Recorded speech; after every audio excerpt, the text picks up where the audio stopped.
Chapter 8. Armbruster found his challenge. He sped through the sectors at a pace that Mogs and Tauros could not hope to match, the spindly machine light on its feet thanks to his expert touch at the controls. The key was to allow the mech some leeway, not to be afraid of it, not to try and force it. Just go along for the ride, giving a gentle nudge in the right direction every now and again. He gave himself a generous estimate and was confident that he was hours ahead of his quarry now. They had to come this way, so he didn't have to waste time tracking them. Armbruster had time to play. The traitor approached a mobile fortress with confidence, one that had evidently defended the sector highway with great success. It sat, smoke pouring from multiple weapon barrels, armour pitted from hundreds of impacts, turrets swivelling to regard him as he strode straight at it. He didn't bother to open a channel to the huge war machine. Instead, Armbruster reached above him and flicked a switch, broadcasting a powerful, short-range identification tag, heavy with encryption that only another loyalist unit would be able to decipher. The fortress kept its guns trained on him, but did not fire as he stomped past, his speed giving a sense of urgency to his movements. Just another loyalist, cut off from his unit, desperate to regroup at District. That's what he was. That's what he looked like, as he scanned the hull of the fortress with a practiced eye, noting the extensive damage wreaked on the outer plating by what must have been an incredible amount of ordnance thrown at it. Armbruster figured the shields were definitely down. He was beyond the thing now, taking in every inch of the exterior, thinking about the characteristics of the mighty engine. He knew that fortresses were slow to turn, and that their armour was weaker at the rear. He was a leg hunter, specifically equipped to destroy vehicles of a much greater tonnage, but even his railgun wouldn't be enough to take on a fortress with its shields up. The evidence suggested that the shields were not operational, but he could not be sure. Only one way to find out. Armbruster spun his hunter's body like a turret and snapped off a single shot without slowing, recoil rocking his command pit as the hypersonic slug crossed the distance quicker than human thought. There was no blue flash, no ripple of oil effect of a functional hard shield. The dense projectile smacked into an ammunition magazine with pinpoint precision, punching through with ease. At first nothing happened. Then, after several seconds, Armbruster saw the muted flashes of secondary explosions. Jets of flame erupted from vents and weapon ports as the interior of the fortress suffered. A confined chain reaction of ammo cooking off ripped through the compartments in a maelstrom no crew member could hope to survive.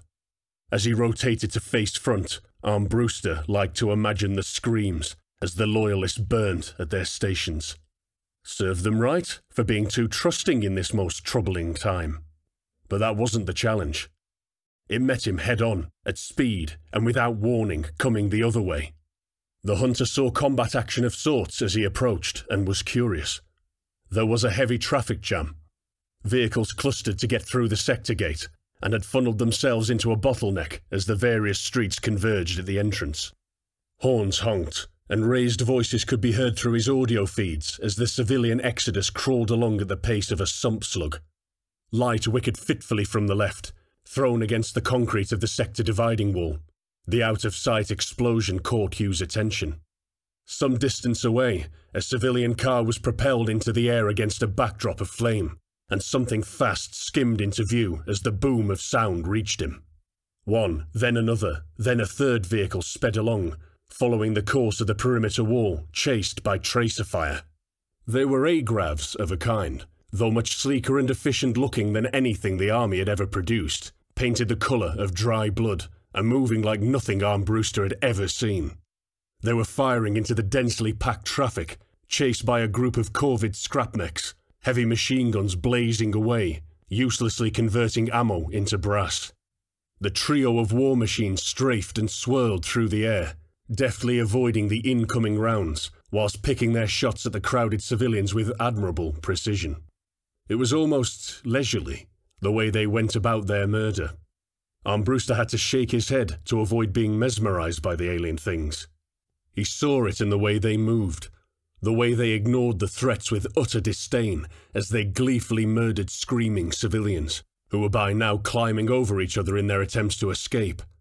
They were kindred spirits, true warriors amongst this rabble of peasants and desk soldiers. A broad smile smeared itself across Armbruster's face as he checked the plate integrity and power levels of his railgun. They were good. He simply had to kill them. "Second squad, I've got visual and fast movers left flank." Anna Morante's speech was clipped, tension evident in her voice. "Numbers?" Blake asked. Kinny was on the left of his squad, taking a break from dragging Bader. He caught sight of bikes and infantry moving along, a few streets down from the platoon's position. They were being flanked. "Hard to tell," Morante replied. "I'd say they outnumber us though, bikes and dismounts, and at least one gun truck. They're paralleling us." "Roger that," said the captain. "Has anyone else got an idea about numbers?" Kinny was going to respond, when the sound of 8mm machine gun fire blazed out right in front of him. "Contact left," Kronig reported flatly, the rapid fire of his weapon lighting up the block of apartments directly to their flank. "Infantry and buildings with small arms, 50 yards. First on the trigger again, the sergeant obviously thought it wasn't worth talking about any longer as he started pumping 25mm rounds into windows in a methodical pattern. Each window got a double tap, bang bang, switch target, bang bang. With smoke and debris spewing from several buildings in reaction to the attack, Kinny passed an alleyway and stopped to scan for threats. As he did so, he made eye contact with a rider of an assault bike, sat stationary at the far end, engine idling. The man just sat there, goggles raised onto his forehead, creating rings of clean skin on a thin face otherwise caked in grime. He stared at Kinny, eyes narrow, full of hate, before gunning the throttle, and he was gone. "Don't slow down, fire on the move. The vehicles are trying to circle us," said the sergeant over the rattle of gunfire. The rest of the platoon joined in, and they were suddenly in a game of cat and mouse, darting between side streets, trying to outmaneuver the highly mobile corvids that stalked them. Eddie and the Mogs equipped with 25mm guns sniped back and forth with the vehicles, snap shooting at bikes and jury-rigged trucks on pure reflex. The much larger machine called out targets for the Mogs, while spears of coherent light lanced into those targets in rapid succession. The bully beam slowed the big trucks to make them easier targets, or in the case of bikes, melted them to the ground. Kinny, being armed with twin 8mm guns, engaged the closer targets within the buildings themselves. The incoming fire fizzled ineffectually from his shields, more an annoyance than a threat as they progressed to the next block. These guys were armed with no more than basic rifles and machine guns, and their fire was practically inconsequential. Even the unshielded Mogs were unharmed, such was the thickness of their plating. Hard rounds pinged and ricocheted from rolled steel armour, and the separatists paid the price. Kinny swept both muzzles across a fixed MG position on the second story of an accommodation block, mounted at the front of a ruined storeroom. Reinforced by cement bags obviously stolen from a yard and piled up to form a makeshift fortification, the rebels clearly had high hopes for their improvised gun pit. The private watched as bags shredded under the assault, spilling their contents into the street. The pair of gunners spasmed and jerked as the FMJ rounds ripped through them. Then they both slumped across the smoking weapon. Kinny did not stop to confirm his kills, merely giving a quick glance to his ammo counters and swept for targets. It was hard, firing on the move. He could barely see the enemy in the darkened rooms until they lit themselves up. Each burst of corvid fire was like a beacon, and Kinny was simply engaging muzzle flashes. The targeting reticules were not the most accurate aiming tools at the best of times. Kinny had to walk his rounds on target using his tracer as reference, a technique usually frowned upon in training for its wasteful nature. But training isn't combat, he thought to himself as he focused on the wildly shaking white targeters. He saw Kronig calmly firing single shots on the move as though it was a day at the range. A gun truck went up with a shot through the fuel tank. The improvised turret on the bed of the truck flew straight up, cartwheeling through the air, its helpless gunner kicking at nothing, unaware that he was already dead. Markovich whooped over the net from up ahead, and the wreckage of a bike came skidding out of a side street, missing a wheel. It came to a stop just in front of Eddie, who kicked the machine with full force. Kinny expected it to sail through the air and crash into a high-rise, then perhaps explode in a fireball, but it didn't. The entire structure of the bike just disintegrated with a sad crump, its component parts flung like confetti.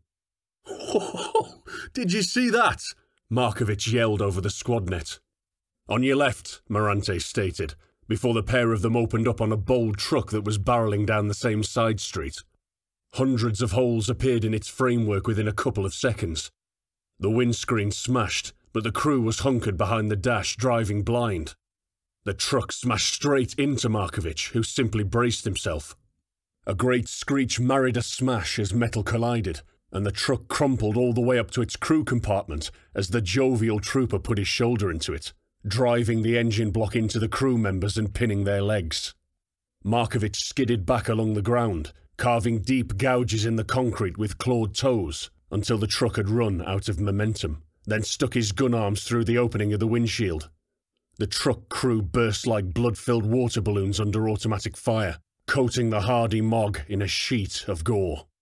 The bus saw report of his weapons chop clean through the truck's bodywork and into a group of infantry that were following behind. "Yes! Have that, you bastards!" Morante added to the carnage, who was walking her rounds through the dismounts. They had hugged the walls to allow the truck to pass, and unwisely still hugged them for cover now. Tracer rounds ricocheted all down the narrow street. Some hit the brick wall and skipped along, smacking into the infantry that took cover there.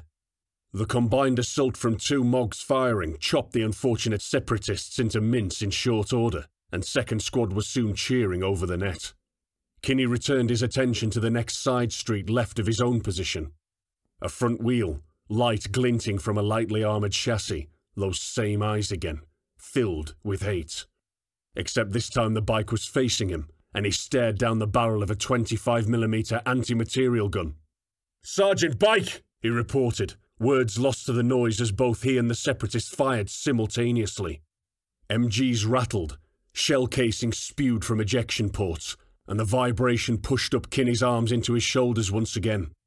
He was firing blind, his vision whited out as a direct hit cannoned into his Mog. The shields took the hit, then popped with their characteristic sound that advertised to all and sundry that their target was now unprotected. Kinny was assailed by a wash of ozone, followed by another 25mm AP round that he never saw. The round punched through armour, bored a hole straight through flesh and expended its energy, forcing superheated spalling from an exit wound of the Mog that pattered against Kinny's armour.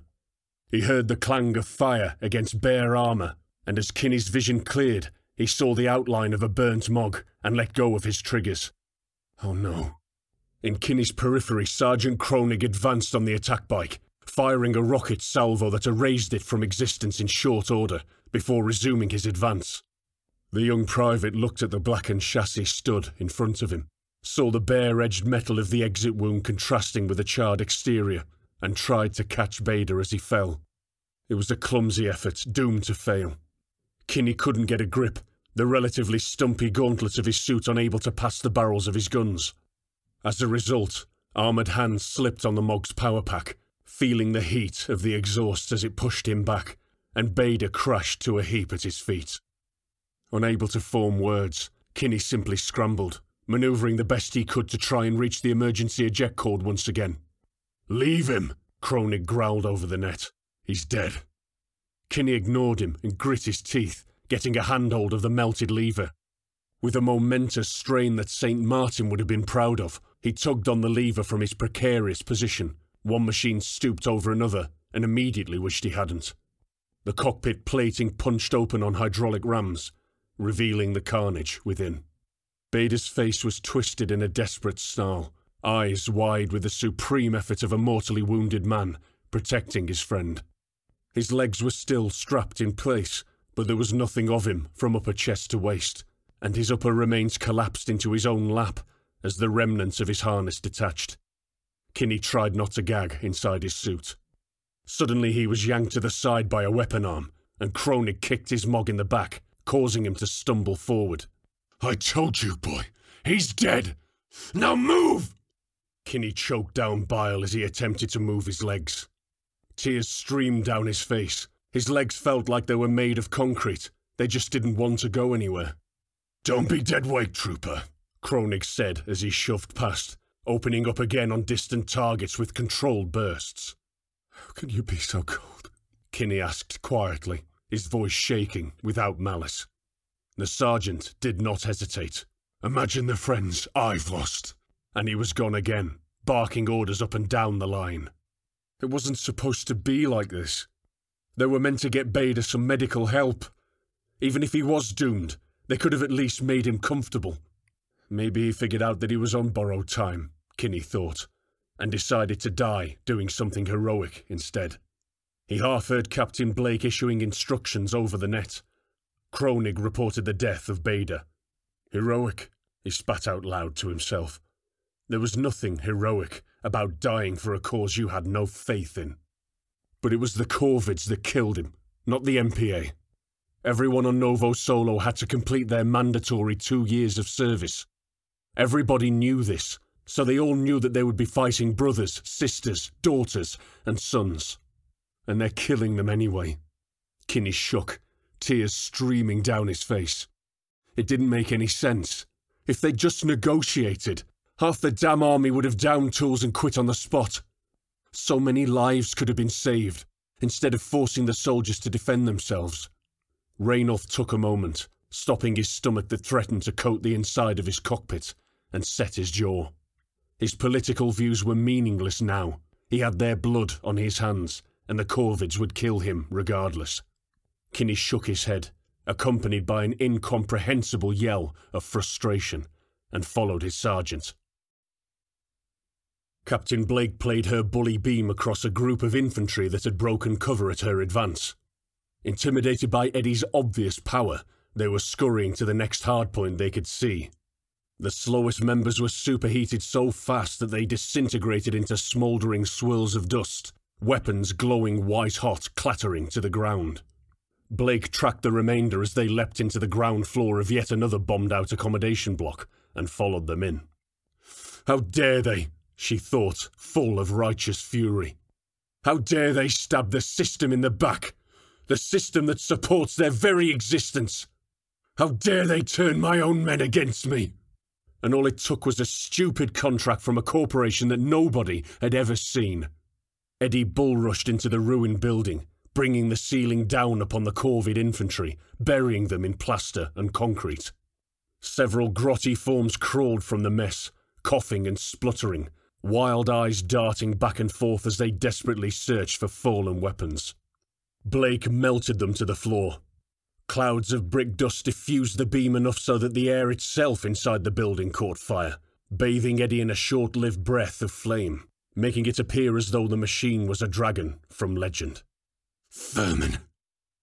Behind her, the undisciplined crackle of intermittent rifle fire competed with the chatter of twin 8mm, interspersed with the occasional crump of low-level artillery detonating. It was nothing her QRF platoon couldn't handle, though ammo expenditure was definitely an issue. She asked for updates, and calculated that there should be enough, as long as a tank battalion didn't come rolling round the corner. Blake spun Eddie's torso and stepped back, careful not to tread on any of her troopers, before rounding the corner of the block. The agricultural facility was to her 10 o'clock. Over the tops of smaller buildings she could just make out the shattered roofs of enormous greenhouses, edged by artificial crop fields that ran for miles, following the line of district. The facility and its fields provided vital sustenance for dozens of sectors, including Blake's own. They were riddled with craters, entire crops ruined by indiscriminate shellfire. People will be eating fungus and rats this winter, the captain thought absently.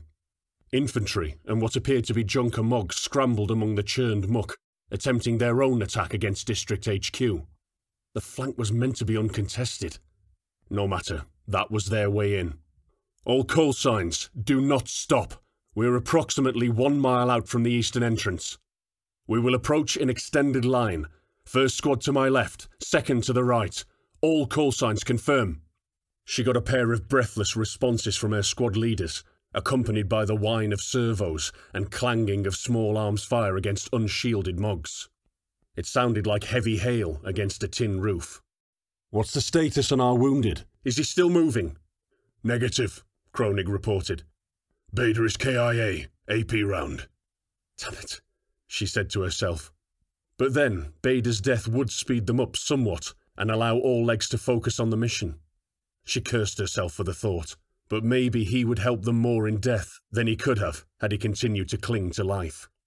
"Roger that," she responded to the sergeant. "Continue to make best speed. We're nearly there, people." Eddie's generator screamed, and as the massive machine cleared the last street of the habitation area, lumps of masonry shaking loose from the carapace with every step, Blake surged forwards once more.